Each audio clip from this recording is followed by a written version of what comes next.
সেনাবাহিনীকে মিরপুর কেন্দ্রীয় মন্দিরের পক্ষ থেকে এবং থানা মহানগর সার্বজনীন পূজা কমিটি থানা মিরপুরের পক্ষ থেকে আমি অশেষ ধন্যবাদ দিচ্ছি। তারা অতন্ত্র প্রহরীর ন্যায় যতটুকু না হলেও না হয় তার চেয়েও তারা আমাদেরকে নিরাপত্তা দিয়েছে।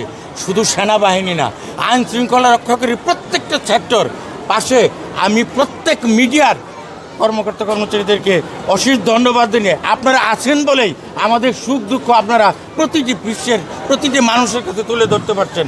এর জন্য আপনাদের মিডিয়ার ব্যক্তিকেও প্রত্যেকজন ব্যক্তিকে আমি আমার মিরপুর কেন্দ্রীয় মন্দিরের পক্ষ থেকে অশেষ ধন্যবাদ জ্ঞাপন করছি।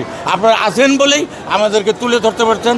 আমাদের প্রচার প্রসার সব কিছু আপনাদের মাধ্যমে ধরতে গেলে আপনারাও আমাদের এক ধরনের অভিভাবক। এক্সট্রিম মশার কয়েল প্ল্যান্ট ফাইবার দিয়ে তৈরি, ডেঙ্গু চিকুনগুনিয়া বাহি সহ যে কোনো মশার বিরুদ্ধে দেয় এক্সট্রিম সুরক্ষা। রক্ষাকারী বাহিনী এত তৎপর ছিলেন, অতীতের সমস্ত রেকর্ড ভঙ্গ করেছেন তারা। এবার আমাদের সজাগ দৃষ্টিতে তারা আমাদেরকে দেখাশোনা করেছেন। আমাদের অত্র এলাকায় কোনো বিশৃঙ্খলা হয়নি এটুকু জানি।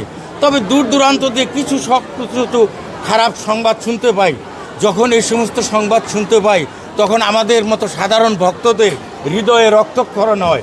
কেন?